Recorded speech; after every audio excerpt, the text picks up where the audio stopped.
Okay guys, welcome back to the channel. So today's video is kind of different, and this is because I'm going to be showing you other bits I've actually replaced that I didn't get to record. And that's purely because where I shoot in 4K, my computer couldn't handle the clips because these parts were very, very long detailed videos. And when I put them in my editor, it just couldn't import them to my editing program.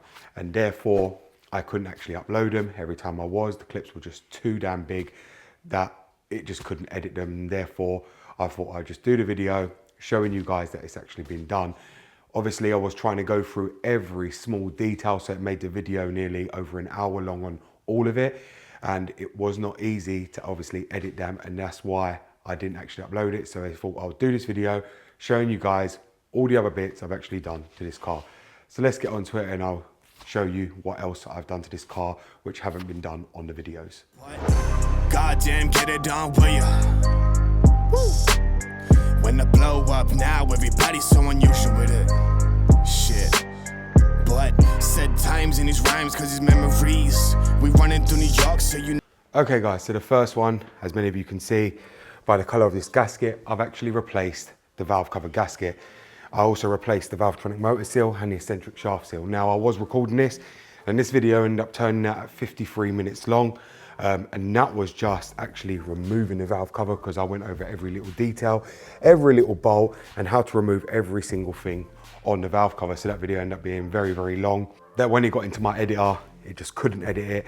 And I was really, really angry about that because obviously I went over every small detail of it and it was not an easy process to do that, as well as remove the valve cover. If I wasn't recording, it would have took me probably half hour, but because I was going over every other detail, it took me over an hour, and obviously there was nothing I could do. I could have put it all in fast forwards, but then there would have been no point you guys watching it because it was a how-to video, so it just didn't make sense. I'm as angry as probably a lot of you guys are because it's been a long time since I did one of these, and I thought I'm gonna do one, and I really wanted to do it in 4K because the picture quality is so much better than what I previously done it in. It just didn't work out that way. I also replaced all the spark plugs. I'm still waiting on the new ignition coils to come. That's why this car isn't fully back together. You can see here all the wiring harness is still hanging out because I'm not putting in the 6 that were in there. Even though they were all good, I'm just not one of them to go and reuse all the ignition coils. As I said to you, it's car had a full service history. When the woman sold it to my friend, it did have a misfire. They only replaced one ignition coil. I did see 2 ignition coils were different from all the other 4, so that's why I'm going to replace all 6 together. That's the best way to do it. I replaced all the spark plugs as well. Under the engine, when the valve cover was off, this engine was actually pressed in condition to the point you could actually eat off it. It had no sludge build up, no nothing. This was one of the cleanest engines I've ever seen. This had literally no sludge whatsoever underneath the valve cover, and I was literally surprised. But then I would have expected it, bearing in mind this has had a service all its life and it's got full history, but the engine was absolutely immaculate. And this is why I was so angry that this wasn't recorded, because you guys could have seen how clean this engine was. But yes, the valve cover has been changed, you can see here. And I know many of you are gonna say, oh, it's a green one, it's not an orange one. That's right, this is an FAI one. This is what a lot of workshops use here, and trade people, they use FAI parts on cars, especially for the trade. So yes, I got it very, very cheap, the gasket, and it's just the same as Febi and everyone else. FIA is very well known, and it's what goes around all the workshops here. Not only did I use FIA on that, I used FAI on other parts on this car as well, and Febi ones. I've got all a mixture of different parts on here, but these FIA gaskets are really good. And bearing in mind, if it was orange, you guys wouldn't have thought I'd actually changed it. But you can obviously see as well, I haven't got the blue bolts in here anymore. These are all new bolts as well that I've put in, so you can see that all the bolts are new. For the valve cover, it's got all new bolts. Everything's been done. I've also cleaned up all the engine bay down here. I'll take you down here in a minute. I cleaned it all up completely, including all the sump underneath, which I'll take you underneath and you can see it in a minute as well. But everything's been done, guys, on the valve cover side. Valvetronic motor seal, eccentric shaft. Just remember, when you take out the Valvetronic motor, you are going to have to relearn it using ISTA or a scan tool, because you have to relearn the steps for the Valvetronic motor on the eccentric shaft itself. Do remember that. A lot of people do fail to tell you that, and I've said it since I started on the M52 engine. Many guys don't seem to believe me, but that is very, very important. Many people seem to believe turning the ignition on and off will relearn it, but that's simply not the case. You do need a scan tool, as it will throw a code. Your car will run completely crap when you go to start it if you don't do that, and you'll be wondering why that is. And the eccentric shaft won't function as it's meant to unless you relearn the steps on the Valvetronic motor. So you can also see down here, guys, I've actually cleaned up all the area, so there's no oil whatsoever. I went round and literally cleaned everything. Again, I did that on the video, but it just didn't turn out the way I expected. But it is all clean, everything's cleaned up. I cleaned all down the side of the engine as well, all on the sump. I've cleaned it up everywhere with oil, so the engine is literally spotless. Cleaned out all in here in the spark plug holes where all oil was, where someone had obviously been trying to fill the oil up and they've dropped it down here through the engine cover, all into the bottom, into the valve cover here. I took it all out, cleaned it all up, and you can see all down there how shiny it is and clean. That's because it's just literally spotless now. And like I said, I do regret this video not coming out perfectly, because this was a very, very detailed video, and I haven't done one for ages, and I was so looking forward to doing this on video, to have one of them up again, but just didn't work out that way. But not all is lost, because I also have my E60 that's probably going to need it done again anyway, and it's something I probably will do just to make a video out of it. And I'm going to try and sort out getting this into 4K somehow, some way, when I next do it on my black E60, because it needs to be done again, and I am going to do it. But as you see there, this one is absolutely spotless now, and it is done. So the next thing we've done, guys, is done all the brakes on this car. As you can see, I put drilled and grooved Mintex brakes, discs and pads on. As you can see, these were done a while ago. Again, I actually recorded this video, and where it was so long and detailed, it just didn't end up going that way. This video ended up only being 40 minutes, but even that struggled at 4K at 50 frames. It just wouldn't have it. Now, like I said, I am very, very disappointed in that, because these brakes, like I say, weren't cheap. They were £330 for the brakes on this, and I know people are going to say that's overkill for a 638, something you put on an M car, but I just wanted the best braking system you can buy. We also had a problem, which I'm going to show you on the passenger side in a minute, but these brakes are really good. I've got them front and rear, which I'll take you over to the rear in a minute, but these brakes were probably the best brakes you can actually buy for the money. And I thought, you know what, why not put it on this car? Because actually the brakes were actually shot. My friend did have them changed, and what I actually found was actually disgusting.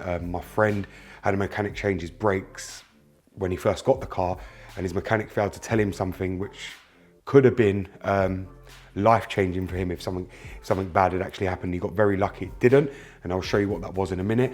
But yes, we did change all the brakes, and this is front and rear pads, sensors, brake discs, everything's been changed. So you can see here we actually changed this side, but this was the side my friend kept thinking his caliper was sticking. He was told that apparently he needed a new caliper because it was sticking and the caliper was on its way out. That was simply not the case. Obviously, after me changing all the brakes, removing everything, I ended up finding out that the slide pin on the bottom here of the caliper was actually loose, because when I went to put my tool in, I started turning it and it was all loose. This one was tight, the top one. This one was all loose, and I'm going to show you why that was. And I was actually very, very shocked that this car didn't actually kill my friend, because of the mechanic that changed the brakes would have known this and didn't even think to tell my friend. If it was me, on the other hand, I would have told him about it and said, look, you need to get a new caliper or a new carrier. But they didn't. They let my friend carry on driving this even after changing the brakes. I'm going to show you exactly what happened. So here is the carrier, guys, and this was the carrier that was actually on the car. Now, when you look at it from behind, you can see here, everything looks absolutely normal. Obviously, you'll think, oh yeah, the slide pin screws in perfectly and it goes in perfectly. That's just simply not the case. When I actually was trying to put the caliper back on the car, I was thinking, oh, maybe the slide pin was loose, maybe it just wasn't tightened up properly. No, when I took the carrier off, I ended up finding this was the issue. You can see here, it just don't even screw in. The thread on this carrier was absolutely massive, to the point the slide pin don't even fit. Now, if any of you guys don't know, you've got one small slide pin at the top here and one big slide pin like this. The big one goes here, and it was just turning, and this is how loose it was when I removed it, like this. Now, my friend said to me, the last person that changed his brakes was a guy where he lives, who he got to change them, and this wouldn't have been like this from him. This would have been like this from even before my friend bought the car. But his mechanic is at fault, because really he should have told him about this and not let him drive the car. This was a big, big danger, especially when he used the car. He was using this car from around 70,000 to 130,000 as his everyday vehicle to transport his kids, to transport his missus, everybody in this car. And this slide pin was not locked in. Now, you can probably imagine what would have happened if this had come out and the other one didn't hold and come out as well. caliper would have shook off. He would have lost his whole braking system, where the caliper would have just come off the carrier, and he would have lost all his braking system on the driver's side, which probably would have spun him out or killed him. Now, obviously, his mechanic, as I said, is at fault because his mechanic knew this was there when he changed the brakes. Instead of telling him, he just let him go away and drive it like this and just thought, forget it, because it wouldn't tighten up. Now, if it was me, I would advise him that he needed a new carrier. Now, finding a new carrier for this car was not easy, let me tell you that. Because as many of you guys know, E63 parts are hard scarce, but luckily, this car, the E63, the M52, uses the same part as another car on the range. So I got very, very lucky, because if you look up E63 caliper, you're gonna pay a lot of bloody money. And not only that, even just for the carrier, you're gonna pay a lot of money. And why is that? Because they charge more for E63 parts and you can't even find it. You need to know what model uses the same caliper and same carrier to be able to find the one you need for E63. Because if you type it in by E63 or 630i, the prices are astronomical, and people are very clever like that. So if you know, you can. I only paid £20 for the whole caliper and carrier, luckily, because I knew what part this car actually come from. So I just got it from, typed in that car and found the same exact one. But if you don't know, you are screwed. Like I said, this should not have happened, and the reason I've actually done this video as well is because my friend wanted to see it, to show his actual mechanic who actually done this, and his mechanic would have known about this, because this wasn't me, this was already like this and loose when I went to unloosen the slide pin from the bottom here, and I couldn't figure out why it was loose for one, and then secondly why it wouldn't go back in, and that's when I took the carrier off and tried to pull it in, and it was just turning. So that is the reason for that. So guys, I advise you, if you've ever took your car to a mechanic and had your brakes done, I would check your slide pins, because I have a feeling whoever's removed this carrier before and this caliper has put this in sideways and stripped out the threads. And this is why this hole's been made even bigger and this slide pin doesn't fit in. So I would advise you to go and check all your slide pins and make sure they're tight, because you may end up being surprised at finding one loose. Now, as I said, this isn't the same as on my E60. My E61s are actually perfect. This is the first car I've ever come across that's actually had this. It isn't a hard job to replace, and neither is it expensive, but it's a death trap. You know, having it like that, especially the slide pin not holding in, that's like asking for trouble. Okay guys, so as you can see here, I've also replaced the control arms. Now, these weren't actually shot when I took them off, but I'm actually very surprised they wasn't. And the reason for that is, I believe they had been changed, so my friend wasn't lying about that.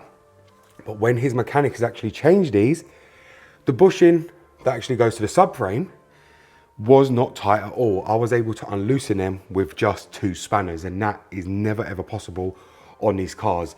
Now, that's either one or two things. Either the bolt had already been removed, so it's already got its torque broken.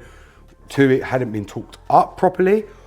Or 3, they didn't put the wheel at ride height, which you're meant to do, which I did, which I jacked them up with my transmission jack, put them at ride height and torqued them all down, which are all the bolts on the control arm itself, which is something people don't do. And my friend did say his mechanic did these on the floor, so that probably explains why they weren't torqued up properly. But we have replaced them, and you can also see I've replaced these control arms as well. These ones were actually Febby ones that I've replaced it with. These are the upper control arms as well, so I've replaced them. We've replaced the lower ones, we've replaced all of them at the front, and this is both sides. All control arms are replaced on this car. As I said, these ones are easier than obviously the lower ones, because you've got to lower the strut and put the strut back up. That ain't really such an easy job, especially with all the corrosion in the UK. But it was doable when I'd done it. It wasn't that bad of a job. So these have been changed as well. Again, they've been torqued up at ride height, which you have to do. Otherwise, the bushing will wear out faster than anything you've ever seen in your life. The bushings do wear out extremely fast if not torqued up at ride height.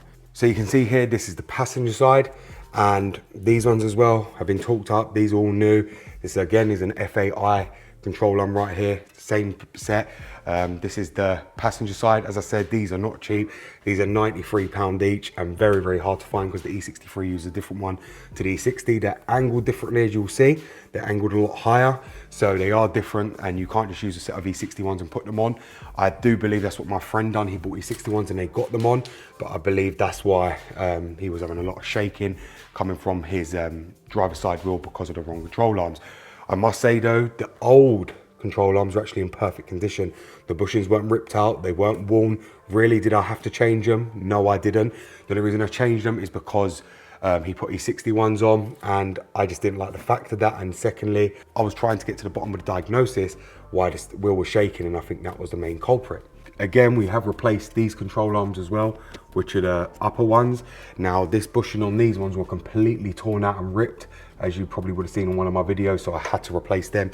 Again, they're brand new, so we've replaced all the front control arms completely. Again, very easy job if you know what you're doing. Drop blink off, lower the strut, and just get the ball joints out. And with an impact gun, it makes your life very, very easy. On the 6 Series, it ain't as easy as it is on the E60 because the bolt is right close to the anti-roll bar bushes, so it's very finicky to get that bolt out, but these are just easy to get out anyway and do. These are the ones that usually go before the thrust arms at the front, but these are easy to change anyway, and you don't have to lower the strut to get to them. These have been replaced, so we've got all the control arms replaced, all brakes replaced. As I said, these are the things I wish I'd done on video, but where you have to do them as a DIY, it does take a lot of the video and it takes a lot of editing as well. And obviously where I shoot this, all my videos in 4K now, it just wouldn't let me edit it on my computer. Okay guys, so as you've seen now, I've now shown you all the jobs I've actually done on this BMW E63, which actually failed to upload.